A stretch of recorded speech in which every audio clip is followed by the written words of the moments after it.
चिनचैन commander ली के हाथ की नस पकड़कर उनकी जांच पड़ताल कर रहा होता है और तभी चिनचैन खड़ा हो जाता है और मुस्कुराकर कमांडर ली से कहता है कि कमांडर ली की हालत सुधारी जा सकती है और ये कार्य चिनचैन के लिए बहुत ही आसान है। और चिनचैन अपने पास पड़े डब्बे को खोलता है। उस डब्बे में 11 दिव्य आकार से बने हुए सुई होती है। अब कमांडर ली अपने कवच का पट्टा खोलते हैं और चिनचैन से कहते हैं कल रात को मारपीट के दौरान वो जख्मी हो गए थे, इसीलिए वो चिनचैन को पूछते हैं क्या घाव भरने का इंतजार करना चाहिए हमें। तभी चिनचैन कहता है ये छोटे घाव तो जल्दी से भर जाएंगे, तुम इतने बेचैन और परेशान मत हो। तभी चिनचैन चौंक जाता है क्योंकि कमांडर ली अपना कवच निकालने के बाद अपने कपड़े भी निकालने वाले थे। चिनचैन इसीलिए कमांडर ली को पूछते कि ये तुम क्या कर रहे हो। तभी कमांडर ली चिनचैन को कहते हैं बिना कपड़े निकाले क्या मास्टर चिन मेरा इलाज कर सकते हैं। तभी चिनचैन कमांडर ली से कहता है कि उसके पास दिव्या सुई है, इसीलिए उनको कपड़े उतारने की कोई जरूरत नहीं है। इसीलिए चिनचैन अब एक एक कर उन दिव्य सुइयों को कमांडर ली के एक्यूपंक्चर के पॉइंट्स पे एक एक कर धसाता है। सुई को अंदर धसता देख कमांडर ली के होश उड़ जाते हैं। अब उसी समय चिनचैन 4 दिव्य सुई को कमांडर ली की ओर फेंकता है। कमांडर ली बहुत डर जाते हैं पर उन्हें दर्द का एहसास नहीं हो रहा होता। अब चिनचैन कमांडर ली से कहता है कि कार्य पूर्ण हो गया है। कमांडर ली ये सुन के चौंक जाते हैं। उनके चेहरे पे भी दिव्य सुई धसाई गई थी और वो चिनचैन से पूछते कार्य संपूर्ण कैसे हो गया। अचानक कमांडर ली के बाएं हाथ में ची की ऊर्जा जागने लगी और कमांडर ली दर्द में चिल्लाने लगे। ऐसे ही धीरे धीरे कर कमांडर ली के सारे शरीर में ची की ऊर्जा का आगमन शुरू हो गया और तभी कमांडर ली के आसपास ची की ऊर्जा से बनी हुई जंजीर, उस जंजीर में कमांडर ली कैद होते हैं। पर चिनचैन के दिव्य सुई के प्रभाव के कारण ची की ऊर्जा से बनी हुई जंजीर टूट जाती है और कमांडर ली बहुत ही दर्द में होते हैं और जोर जोर से चिल्लाते हैं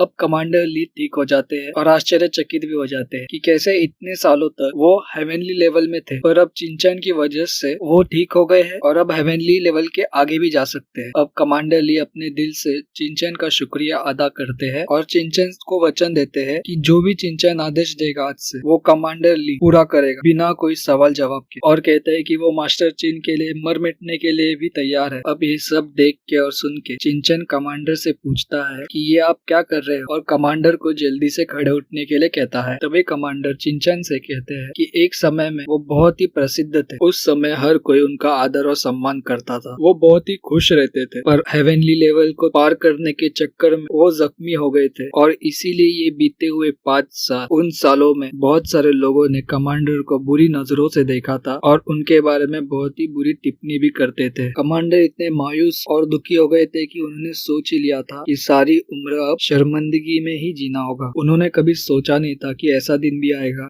जब मास्टर चिन उन्हें ठीक कर कर उन्हें नई जिंदगी देंगे। तभी चिनचैन कहता है तुम अभी हेवनली लेवल को पार कर पाओगे, ये सब तुम्हारी योग्यता का ही नतीजा होगा। अब कमांडर फिर से मास्टर चिन को शुक्रिया अदा करता है और चिनचैन को वचन देता है कि आज से कमांडर ली चिनचैन का अधीनस्थ है। अब चिनचैन कमांडर ली से कहता है कि समय बहुत हो गया है, अब बाद में आइए। कमांडर ली चिनचैन को प्रणाम करके बाहर चले जाता है। अब चिनचैन फिर से अपने कमरे के कुर्सी में बैठ जाता है और मनी मन विचार करता है कि कब हिल हॉल से सामग्री मिलने की खुशखबरी चिनचैन के पास आएगी। चिनचैन कुछ समय बाद अपने घर के बगीचे में जाता है जहाँ पर 4 झाड़ की लकड़ियाँ काट के रखी गई रहती है। इस जगह में चिनचैन अपना प्रशिक्षण करता है। अब चिनचैन अपनी ची की ऊर्जा उन चारों लकड़ियों के ऊपर फेंकता है जिस कारणवश उन लकड़ियों के टुकड़े हो जाते हैं। ये देखकर चिनचैन बेहद खुश हो जाता है क्योंकि एक हफ्ते के अंदर ही चिनचैन की शक्ति कई गुना बढ़ गई होती है और चिनचैन का मार्शल आर्ट्स दूसरे स्टेज पे पहुंच गया होता है। तभी चिनचैन सोचता है कि इस ची साम्राज्य में बहुत सारी घटना घट रही है और चिनचैन मनी मन सोचता है कि ची परिवार का पहला प्रभावशाली व्यक्ति भी लड़ाई के मैदान से लौटने वाला है। उसी समय ची साम्राज्य में कई और ये 2 व्यक्ति भी चिन परिवार के बारे में बातें करते हैं कि कैसे चिन फैंग युद्ध के स्थान से फिर से घर लौटने वाला है। यहाँ तक कि चिन फैंग को राजा के दरबार में भी उपस्थित रहने का आदेश दिया गया है ताकि चिन फैंग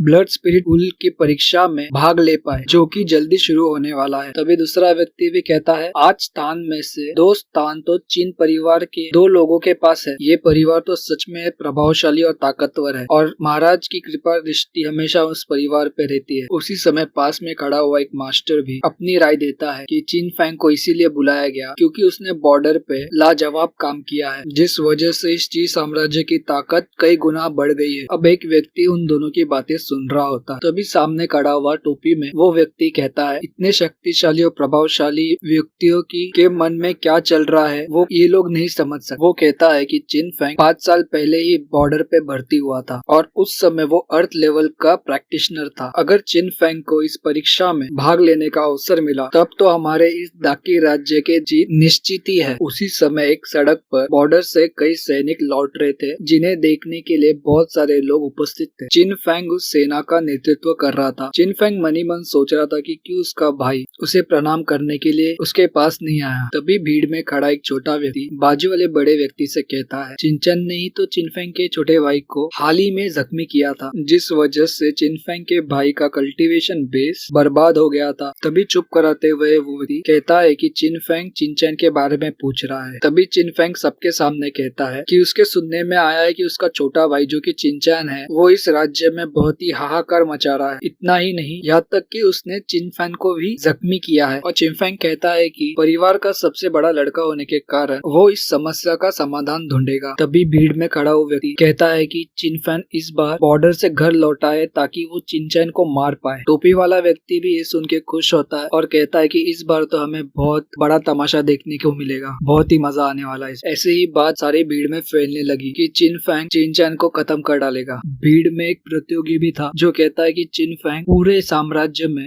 सबसे बड़ा और सबसे पहले प्रभावशाली व्यक्ति है जिसने सिर्फ 14 साल की उम्र में ही अर्थ लेवल के स्टेज को पार किया था। उसकी ताकत और उसकी क्षमता पूरी दुनिया में उसकी बराबरी कोई नहीं कर सकता। और कहता है कि चिनचैन भले ही ताकतवर हो पर वो चिन फेंग का मुकाबला नहीं कर सकता। तभी सड़क पे एक व्यक्ति चिन फेंग का रास्ता रोक के खड़ा होता है। वो व्यक्ति महाराज के आदेश अनुसार चिन फेंग से मिलने आया था, क्योंकि महाराज ने आदेश दिया है कि चिन फेंग को उनके महल में उपस्थित किया जाए। चिन फेंग ये बात सुन लेता है और कहता है कि वो अपने भाई से महाराज के मिलने के बाद ही मिलेगा। चिन फेंग कहता है उसने सुना है कि चिनचैन पश्चिम के शहर में रहता है जहाँ सिर्फ गरीब लोग ही रहते हैं। तभी चिन फेंग अपनी सेना के साथ राजमहल की ओर प्रस्थान करता है। ऐसे में हमारे एपिसोड का अंत हो जाता है। सायोनारा।